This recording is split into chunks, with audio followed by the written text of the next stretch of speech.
علیمہ خان کے بیٹوں کی گرفتاریاں شواہد کی بنیاد پر ہوئی۔ ملزم شیرشاہ حسان نیازی کے ساتھ تھا۔ 9 مئی 2023 کو شرنگیزی میں شریک 2 مفرور ملزمان کی گرفتاریاں کی گئیں اور کور کمانڈر ہاؤس حملے کے ملزم شیرشاہ خان اور ملزم شہریز خان کو گرفتار کیا گیا۔ ملزم شیرشاہ پر 9 مئی حملہ کیس میں پہلے بھی FIR درج ہے اور ملزم پر 9 مئی کو جلاؤ گھراؤ، توڑ پھوڑ، پولیس وین کو آگ لگانے کا الزام ہے۔ شیرشاہ کی جائے وقوع پر موجودگی کے شواہد ویڈیو ریکارڈ کی صورت میں پولیس کے پاس موجود ہیں۔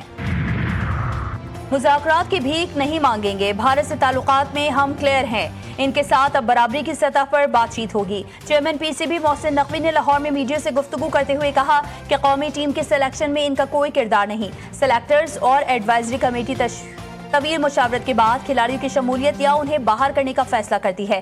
کسی بھی کھلاڑی کی کارکردگی ایسی نہیں تھی کہ انہیں ایک کیٹیگری میں رکھا جاتا۔ کپتان کے مستقبل کا فیصلہ سلیکشن کمیٹی کرے گی۔ محسن نقوی کی کھلاڑیوں پر تنقید نہ کرنے کی درخواست۔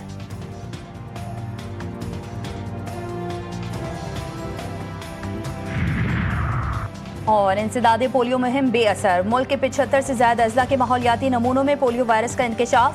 کراچی، لاہور، اسلام آباد سمیت بڑے شہروں کے نمونوں میں پولیو وائرس پایا گیا، جس کے بعد وزیر اعظم نے پولیو ٹاسک فورس کا اجلاس 27 اگست کو طلب کر لیا۔ اجلاس میں چاروں صوبوں کے وزرائے اعلیٰ اور چیف سیکرٹریز بھی شریک ہوں گے۔ پاکستان میں رواں برس پولیو سے متاثرہ بچوں کی تعداد 21 تک پہنچ گئی۔ جنوبی خیبر پختونخوا سے اب تک 13 کیسز رپورٹ ہو چکے۔ پیپلز پارٹی اور نون لیگ کا ضمنی انتخابات مل کر لڑنے کا اعلان۔ ضمنی انتخابات میں مشترکہ حکمت عملی پر مشاورت کے بعد PP رہنما راجہ پرویز اشرف نے میڈیا کو بتایا دونوں جماعتوں کی قیادت کی ہدایت پر فارمولہ طے پایا ہے۔ عام انتخابات میں جس حلقے میں PP امیدوار دوسرے نمبر پر آیا تھا اس سیٹ پر نون لیگ ہمیں سپورٹ کرے گی، جبکہ جس حلقے میں نون لیگ کا امیدوار دوسرے نمبر پر تھا وہاں PP سپورٹ کرے گی۔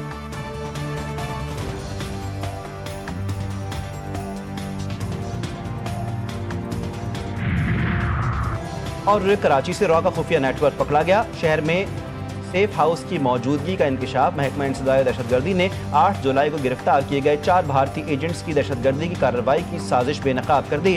سینٹرل پولیس آفس کراچی میں نیوز کانفرنس کرتے ہوئے ایڈیشنل IG CTD نے بتایا را نے دہشت گردی اور ٹارگٹ کلنگ کے لیے کراچی میں اپنا نیٹ ورک بنایا تھا۔ ایجنٹوں کو ٹارگٹ کلنگ کی کارروائیوں کے لیے خطیر رقم فراہم کی گئی۔ کراچی میں دہشت گردوں کے سیف ہاؤسز بھی موجود تھے۔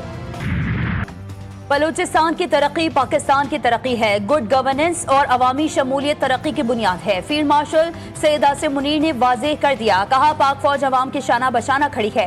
فیلڈ مارشل سید عاصم منیر کا تربت کا دورہ، بلوچستان میں سیکیورٹی ڈائنامکس، خطرات اور کامیاب آپریشنز پر بریفنگ۔ فیلڈ مارشل نے صوبے کے خوشحالی کے لیے بہتر گورننس، انفراسٹرکچر اور عوامی ترقی پر زور دیا۔ فیلڈ مارشل نے فوجیوں کے جذبے اور ملک کی سلامتی کے لیے ان کی قربانیوں کو سراہا۔ دورے کا مقصد سیکیورٹی صورتحال کا جائزہ لینا، ترقیاتی منصوبوں کا معائنہ کرنا اور فوجی اور سول اداروں کے درمیان ہم آہنگی کو مضبوط کرنا تھا۔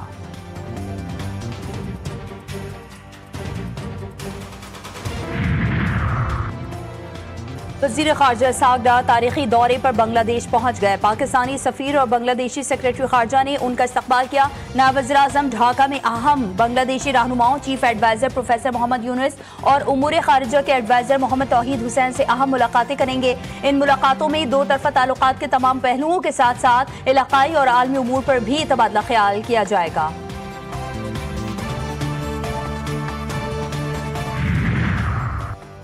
شرمناک شکست کے بعد بھی مودی سرکار کی ڈٹائی برقرار۔ بھارتی وزیر خارجہ نے کہا کہ پاکستان کے ساتھ تعلقات میں کسی تیسرے فریق کی ثالثی قبول نہیں کی جائے گی۔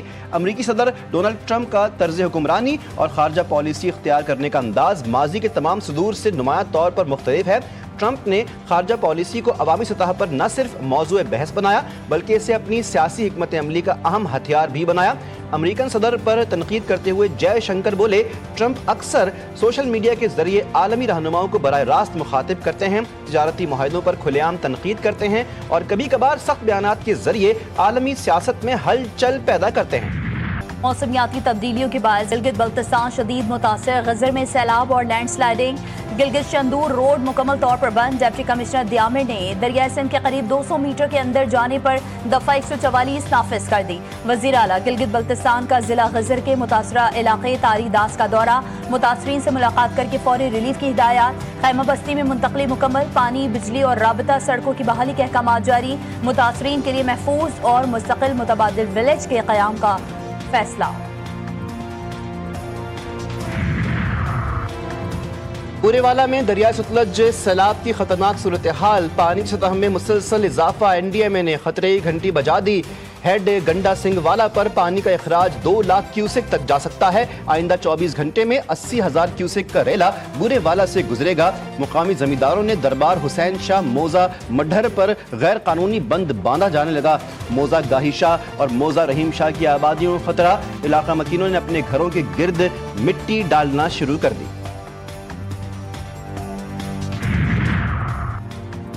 حالیہ بارشوں سے اربن فلڈنگ ہوئی، وزیر اعظم کی ہدایت پر این ڈی ایم اے متحرک ہے، تمام ادارے اور پاک افواج امدادی کارروائیوں میں مصروف۔ وزیر اطلاعات عطا اللہ تارڑ نے کہا کہ سوات 1 ڈویژن میں بجلی مکمل بحال ہو چکی ہے۔ گلگت کی تحصیل گوپت سے تمام افراد کو ریسکیو کر لیا گیا۔